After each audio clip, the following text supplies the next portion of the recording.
Bismillah ar-Rahman ar-Rahim. Alhamdulillah wa salatu wa salam ala rasulillah wa ala alihi wa sahbihi ajma'in. On continue Inch'Allah avec la réfutation à Jacques Chabi dans son audio numéro 1 qu'elle a intitulé le mot haram, où elle a tenté d'expliquer le mot haram. Et donc on a déjà répondu à une partie de cet audio. Maintenant, on va répondre, Inch'Allah, à la deuxième partie, où elle dit, Jacques Chabi, que le vin n'est pas interdit dans le Coran. Le vin n'est pas interdit dans le Coran. Et elle s'argumente du verset. Donc, Wallah, il dit, وَمِنْ ثَمَرَاتِ النَّخِيلِ وَالْأَعْنَابِ تَتَّخِذُونَ مِنْهُ سَكَرًا وَرِزْقًا حَسَنًا إِنَّ فِي ذَلِكَ لَآيَةً لِقَوْمٍ يَعْقِلُونَ. C'est-à-dire dans la traduction du sens, des fruits et des palmiers et des vignes, vous retirez une boisson enivrante et un aliment excellent, il y a là vraiment un signe pour des gens qui raisonnent. Donc voilà, Jacques Chabi s'argumente de ce verset, et donc elle dit que on voit bien dans ce verset que dans le Coran il y a le fait que les gens retirent une boisson enivrante des vignes, d'accord. Donc nous on va répondre à cette ambiguïté là, Inch'Allah. Donc premièrement, on dit que Allah a dit dans le Coran, هو الذي أنزل عليك الكتاب منه آيات محكمات هن أم الكتاب وأخر متشابهات فأما الذين في قلوبهم زيغ فيتبعون ما تشابه منه ابتغاء الفتنة وابتغاء تأويله وما يعلم تأويله إلا الله والراسخون في العلم يقولون آمنا به كل من عند ربنا وما يذكر إلا أولو الألباب. Donc Allah dit dans le Coran, Surat Al-Imran, que c'est lui qui a fait descendre donc des versets clairs et des versets qui peuvent prêter à diverses interprétations. Et ceux qui ont un égarement dans le cœur suivent les versets qui portent interprétation, d'accord, afin de chercher la fitna et d'en tirer donc une interprétation propre à leur compréhension. Et donc ces gens-là, Allah a dit qu'ils ont un égarement dans le cœur, d'accord. Et c'est pour ça que le Prophète sallallahu alayhi wa sallam dans Sahih Muslim, où il a dit à Aïcha radiyallahu anha, إذا رأيت الذين يتبعون ما تشابه منه فأولئك الذين سمى الله فاحذروهم. Donc si tu vois ceux qui suivent les versets qui portent à plusieurs interprétations, alors c'est ceux-là qu'Allah a cité, prenez-en garde. Et donc on va voir Inch'Allah que c'est ce que fait exactement Jacques Chabi, et donc on doit en prendre garde. Donc ce verset il prouve aussi que on doit prendre tous les versets du Coran pour en tirer un jugement, et on ne doit pas prendre ce qui nous arrange dans le Coran. Donc cela, c'est ce que fait Jacques Chabi, elle prend un verset dans le Coran qui l'arrange pour dire que le vin n'est pas interdit dans le Coran, et elle délaisse à côté de ça tous les versets et tous les hadiths qui sont clairs quant à l'interdiction du vin et de l'alcool en général. Donc elle fait exprès de les cacher, ces versets là. Donc maintenant on va faire un peu de tafsir du Coran, d'accord, un vrai tafsir, pas celui de Jacques Chabi où elle essaie d'expliquer le Coran d'une très mauvaise façon, et on va voir Inch'Allah si effectivement le Coran interdit le vin et l'alcool en général ou non. Alors par rapport au verset que Jacques Chabi a cité, donc il y a le mot sakara. ici, c'est-à-dire la boisson enivrant, comme c'est traduit dans la traduction du Coran. Et aussi, vous allez voir que ce qui est important, c'est de se baser et d'apprendre l'arabe, et non pas sur la traduction, car la traduction empêche parfois une bonne compréhension. Donc, Ibn al-Jawzi, qui dit dans son tafsir, et bien sûr Ibn al-Jawzi, c'est aussi un historien, Ibn al-Jawzi. D'accord. Nous, quand on cite des historiens, par exemple, At-Tabari, Ibn al-Jawzi, Al-Khatib al-Baghdadi, etc., c'est des vrais historiens. C'est pas des historiens comme Jacqueline Chabi qui sont des ignorants, quoi. Donc, il suffit de regarder, c'est-à-dire c'est des historiens. Par exemple, on va prendre Tarikh Dimashq de Ibn Asakir, Al-Hafid Ibn Asakir.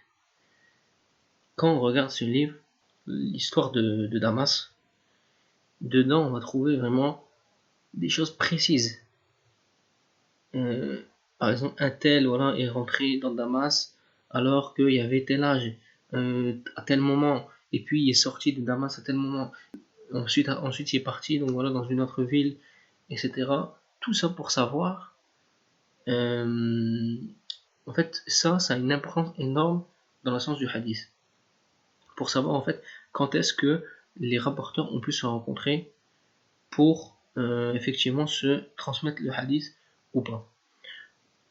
Et ça, donc, ça prouve aussi la précision de la science du hadith, contrairement à aussi ce que fait croire Jacqueline Chabi, que les gens du hadith, ils ont inventé les hadiths comme ça pour des questions politiques ou autre chose. Donc nous, on revient à notre tafsir Ibn Jawzi par rapport au verset. Qu'est-ce qu'il dit? وفي المراد بالسكر ثلاثة أقوال. Donc pour ce mot as-sakar, on a trois paroles. أحدها أنه الخمر. La première, c'est que c'est effectivement le vin, comme a dit Jacqueline Chabi.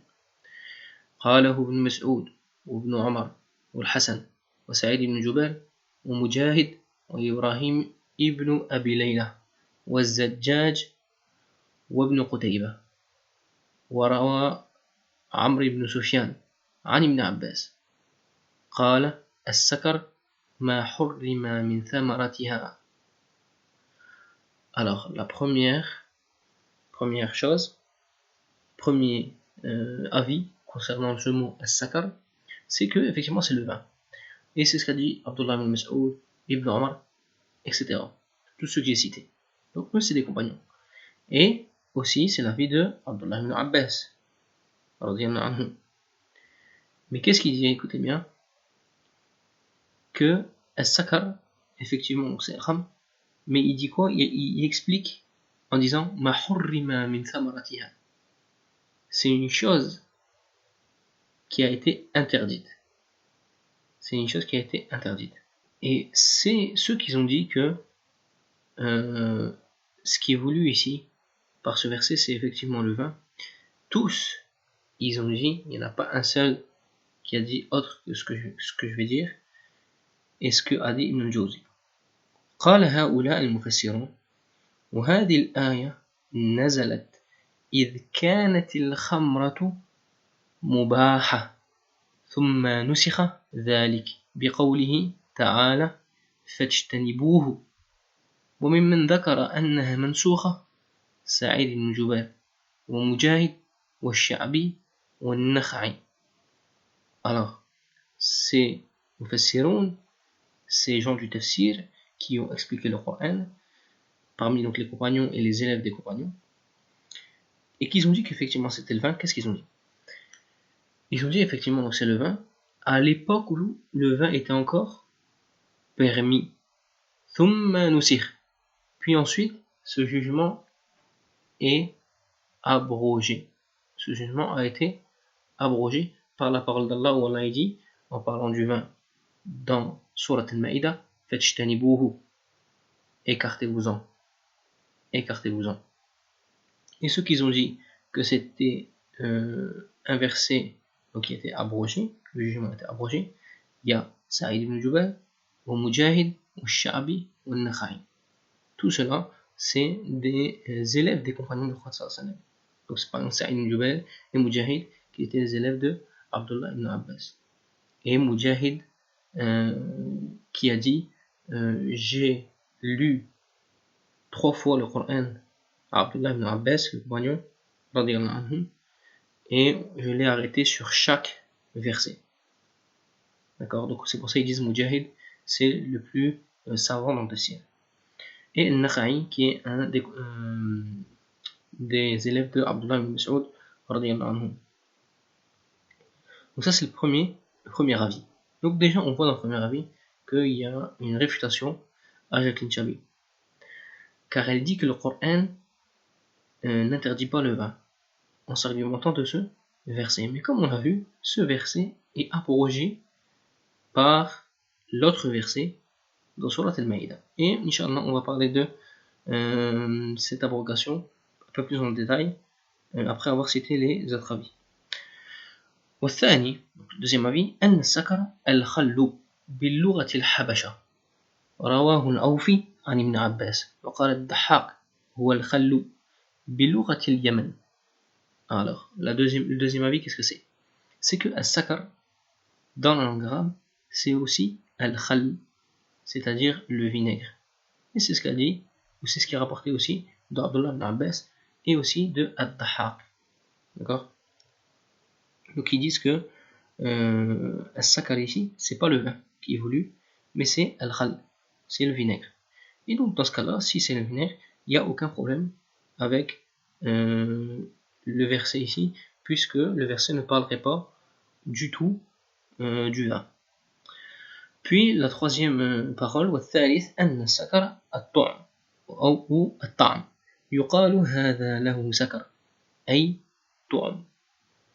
Alors la troisième parole c'est que السكر ici c'est الطعم ou الطعم, c'est-à-dire le goût. On en tire, c'est-à-dire dans le sens du verset ce serait donc on en tire de ces fruits un bon goût, السكر. D'accord? Et ça aussi, ça existe dans la langue arabe, et c'est l'avis de At-Tabari. C'est l'avis de At-Tabari, qui est aussi un savant dans la langue arabe, et qui est aussi un grand historien, et qui est un grand savant en général de beaucoup de sciences. Donc ça, c'est ce qu'il dit Ibn Jawzi dans son tafsir. On continue, Inch'Allah, on va prendre un autre tafsir, de celui des Shanqiti, qui va nous expliquer donc un peu plus en profondeur ce verset. Et il va nous donner donc son avis.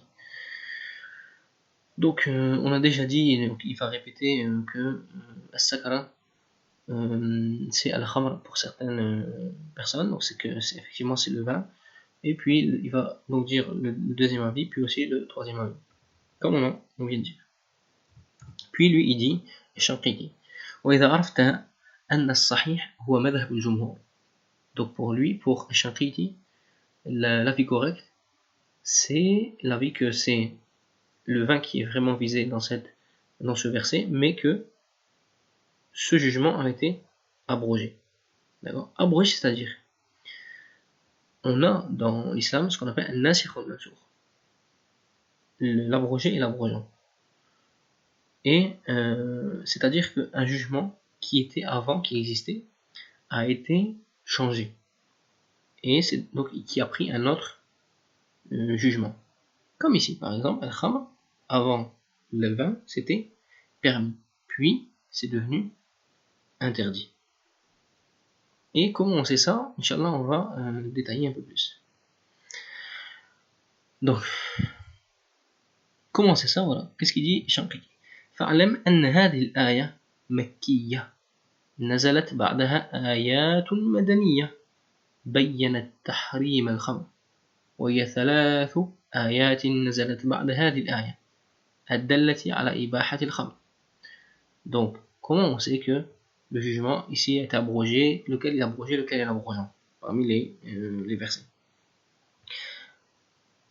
On revient à ce qu'on avait déjà parlé, qu'on a des sourates qui sont makkiya, mécoises et il y a des sourates qui sont médinoises. Et les sourates mécoises, c'est ceux qui sont donc venus avant, et les sourates médinoises, c'est ceux qui sont venus après la hijra du prophète sallallahu alayhi wa sallam. Et on voit ici, qu'est-ce qu'il nous dit Shanqiti, que le verset que Jacques Chabi a cité, c'est dans une sourate médinoise. D'accord? Et que ce verset est dans une sourate mécoise, et que ce verset est mécois. Puis, ensuite, est venue une sourate qui est médinoise, qui a montré que le vin était interdit. Donc, on va faire prédevancer ce qui est venu après, car c'est ça le dernier jugement. Et on va dire que ce dernier jugement a abrogé l'ancien.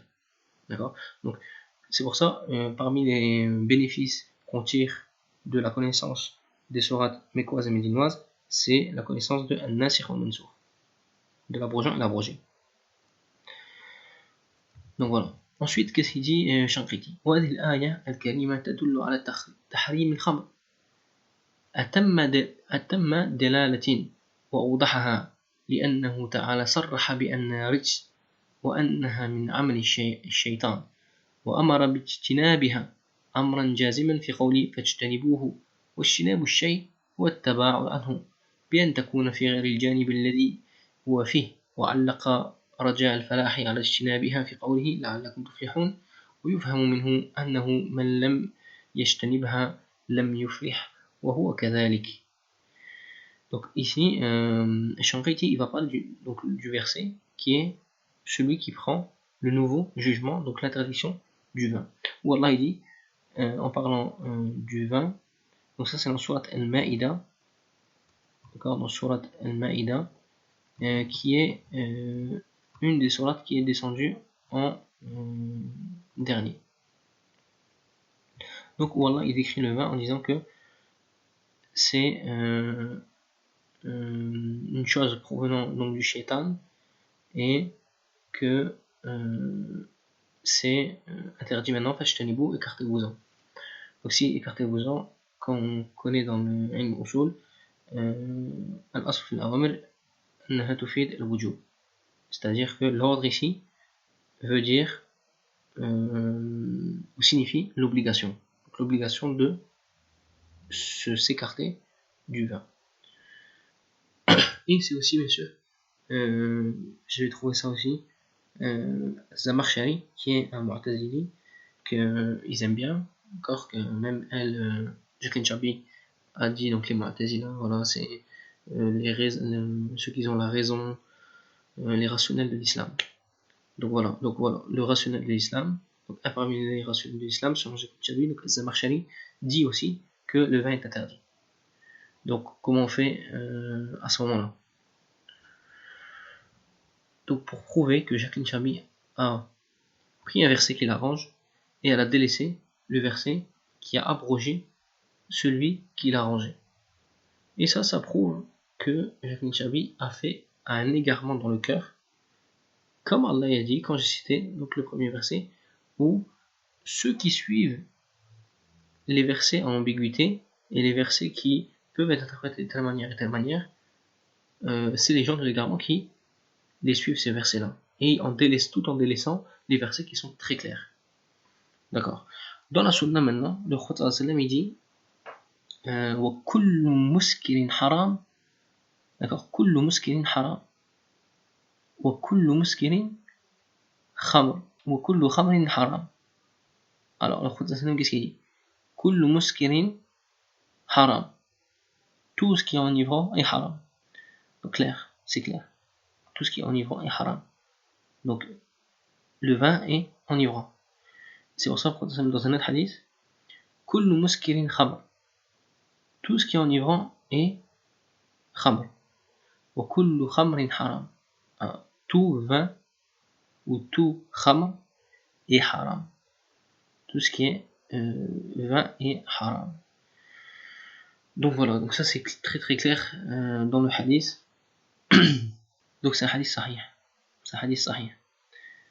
Et c'est un hadith qui est très clair en disant que le vin est haram. D'accord? Et aussi on a un autre hadith du Prophète sallam, il a dit donc ma askara kathiruhu qaliluhu haram. Ce qui est enivrant en beaucoup de quantité, alors il est aussi haram en petite quantité. Voilà, ce qui enivre, d'accord, est haram. Et donc, on sait très bien que le vin enivre. Donc, voilà, ça prouve aussi, c'est un hadith clair, d'accord, Ahmed, Ibn Majah, wa Daraqutni, wa Sahahahu. Voilà, c'est un hadith qui est rapporté par l'imam Ahmed, Ibn Majah, Daraqutni, qui l'a rendu sahih. Voilà, ensuite, donc, c'est très clair, hein, comme quoi le vin est haram. Il n'y a aucun doute là-dessus. Aussi, ce qui prouve, donc, on a vu que dans le Coran, le vin est haram. D'accord? Pourquoi? Parce que le verset qui est médinois, ici, a abrogé le verset qui était mécois. Donc ça, c'est dans le Coran, j'ai lu. Et c'est la compréhension des compagnons du Prophète sallallahu alayhi wa sallam, et c'est la compréhension des élèves des compagnons du Prophète sallallahu alayhi wa sallam. Donc voilà, donc ça on demande, est-ce que personne n'a rien compris au Coran jusqu'à ce que est venu Jacqueline Chabi en 2019? Non. Donc voilà, donc ça c'est la première des choses. La deuxième des choses, c'est donc dans la Sunna, on voit très bien dans les hadiths que le Prophète sallam a rendu haram le vin. D'accord. Ensuite, le fait aussi que celui qui boit de l'alcool dans l'islam, il est où il mérite une sentence, c'est-à-dire il mérite d'être fouetté. D'accord? Et ça prouve aussi que le kham, que le vin, c'est haram. Car si c'était pas haram, il n'y aurait pas eu de sentence à cause de ça. Et comme on a dit, à chaque fois qu'il y a une sentence, c'est pas pour rien. Ici, encore une fois, Allah y a interdit le vin pour une chose, c'est le fait de préserver la raison des gens. D'accord? Préserver la raison des gens, car on sait très bien que le vin fait perdre la raison, pour que ce soit un petit moment ou alors même un grand moment. Et ça, dedans, il y a énormément de méfaits. D'accord? Et c'est-à-dire, il suffit d'être un peu raisonnable pour savoir que dans l'alcool, il y a un méfait immense. D'accord?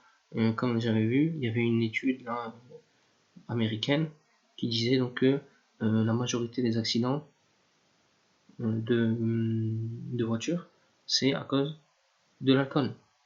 Aussi, les violences faites aux enfants, d'accord, c'est aussi à cause de l'alcool. Etc., etc. Quand on perd la raison, on fait n'importe quoi.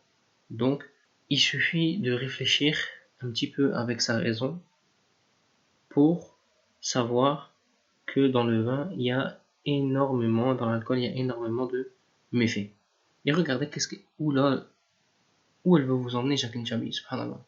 Réveillez-vous, d'accord? Réveillez-vous et Jacqueline Chabi vous vous emmenez là-bas, dans le fait de perdre votre raison, et afin qu'elle puisse vous amener là où elle veut. Donc arrêtez de croire ce qu'elle dit, et apprenez votre religion vous-même avec les savants, et délaissez-la parce que justement comme a dit le Prophète sallam, fahdaruhum. Donc prenez garde à ceux qui suivent les versets qu'on peut interpréter de plusieurs manières et qui délaissent en même temps les versets clairs. D'accord? Ensuite, la quatrième preuve, donc la preuve du Coran, la preuve de la Sunna, la preuve du fait que celui qui boit de l'alcool mérite une sentence dans l'islam, donc ça prouve que c'est haram. La quatrième preuve, c'est l'ijma'. Al-Ijma', c'est que tous les musulmans, tous les savants musulmans sont d'accord pour dire que le vin est haram. Donc il n'y en a pas un qui a dit que c'était pas haram. D'accord? Il n'y a que Jacqueline Chabi qui dit ça, et ses compères parmi les orientalistes, et ceux qui cherchent les ambiguïtés, et ceux qui veulent aussi suivre leur passion, parce qu'ils aiment bien l'alcool, donc voilà, ils essayent. Si, comme les savants ils ont dit, quelqu'un qui fait ce péché-là, par exemple, d'accord, qui fait ce péché, parce que c'est une faiblesse pour lui, d'accord, on dit c'est un péché, d'accord, c'est très grave, c'est mieux que cette personne donc dise effectivement c'est haram, mais je suis faible, voilà, je vais me repentir de mon péché. C'est mieux ça qu'une personne qui essaye de détourner les versets afin d'avoir soi-disant une bonne conscience qu'il n'est pas en train de faire un péché. D'accord. Au contraire, s'il pense ça, qu'il n'est pas en train de faire un péché, ça veut dire qu'il ne va jamais se repentir, cette personne-là. D'accord. Donc il va toujours rester dans son péché. Tandis que celui qui croit qu'il fait un péché, au moins il peut se repentir car il sait qu'il fait un péché.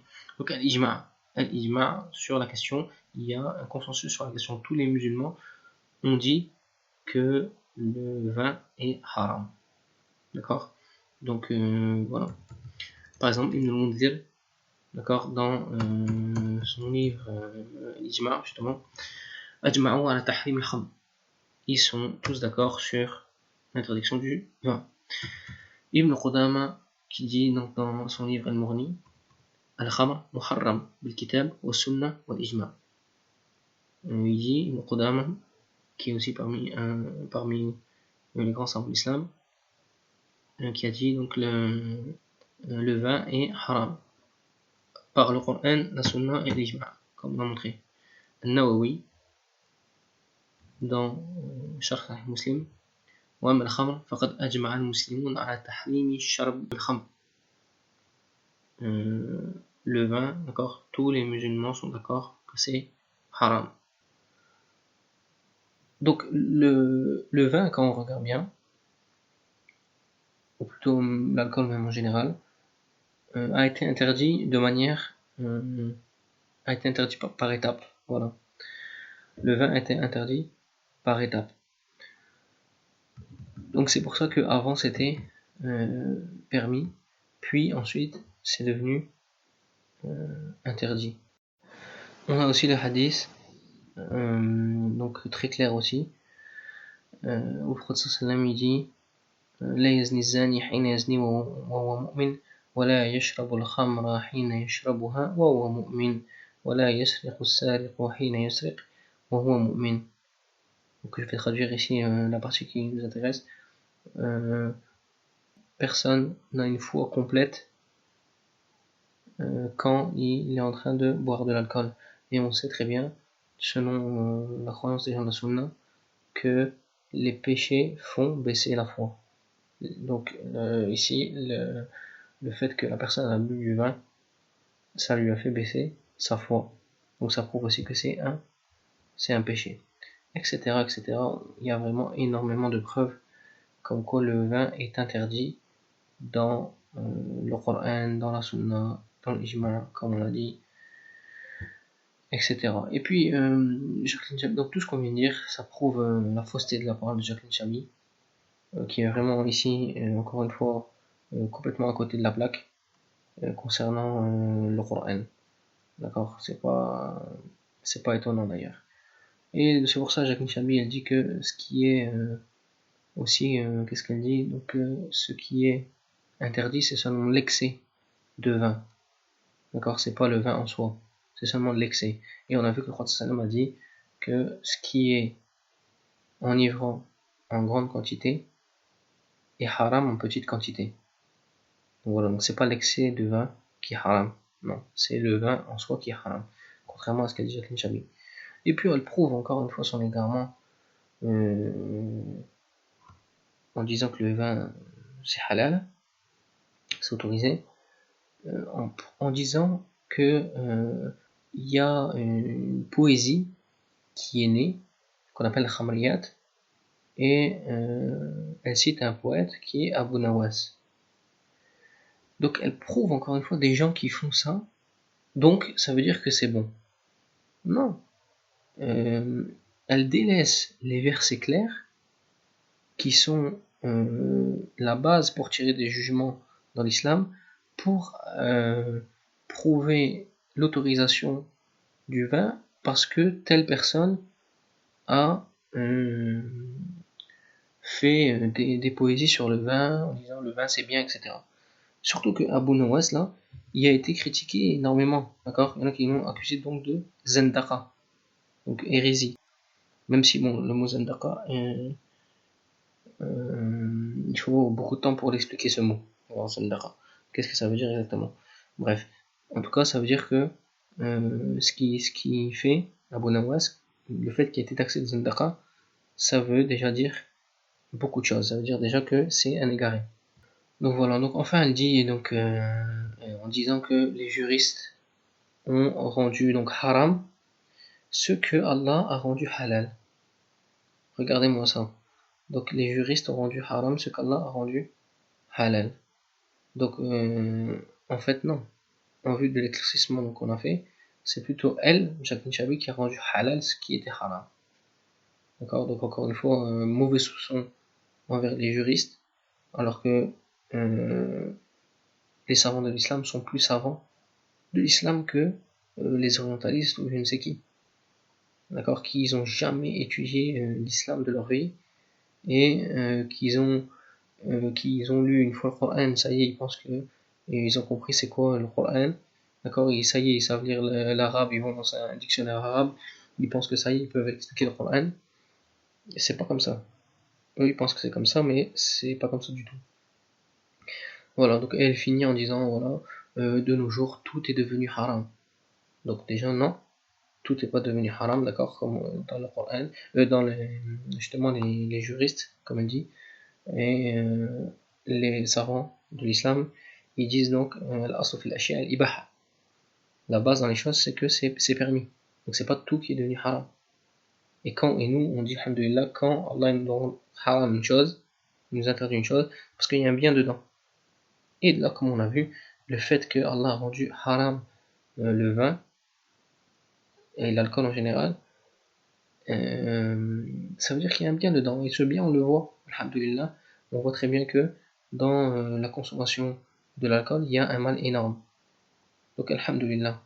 Et donc, elle donne par exemple aussi la musique, d'accord, fumer, voilà, tout ça c'est devenu haram pour elle.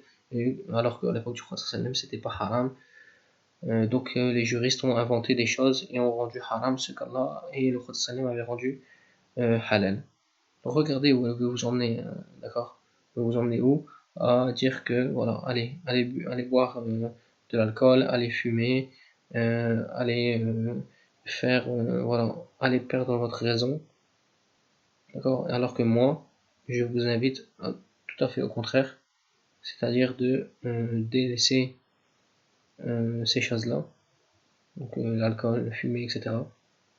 Car c'est des choses haram, c'est des choses qui sont mauvaises pour vous, et je vous invite aussi à apprendre votre religion de la meilleure des manières et de ne pas perdre son temps justement dans ces choses-là, les choses qui sont haram et qui, donc en plus de ça, qui sont haram, donc qui sont mauvaises, et en plus de ça, qui font perdre votre temps qui est très précieux.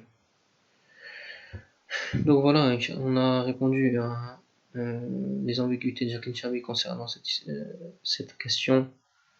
Est-ce que donc le Coran rend permis ou interdit le vin? Et on a vu que clairement le Coran, selon la compréhension du Prophète sallallahu alayhi wa sallam et selon la compréhension des compagnons du Prophète sallallahu alayhi wa sallam et de leurs élèves, on a très bien vu que le vin est haram, contrairement à ce que dit Jacqueline Chabi. Donc alhamdulillah. Donc on a fini Inch'Allah avec cette vidéo, la première vidéo haram de Jacqueline Chabi, où il y avait pas mal de choses à dire comme j'ai dit. Donc on a passé quand même 2 audios assez conséquents pour répondre à sa vidéo là. tellement il y a d'erreurs dans ces vidéos. Donc Inch'Allah, la prochaine fois, on essaiera de passer à une autre vidéo aussi, pour encore plus éclaircir le fait que Jacqueline Chabi est une ignorante et que justement elle aime bien suivre les versets qui peuvent porter à interprétation afin d'interpréter le Coran comme elle le veut et non pas comme Allah et le Prophète sallallahu alayhi wa sallam le veut. Donc voilà, subhanakallahumma wa bihamdik, ashhadu an la ilaha illa anta, astaghfiruka wa atubu ilayk.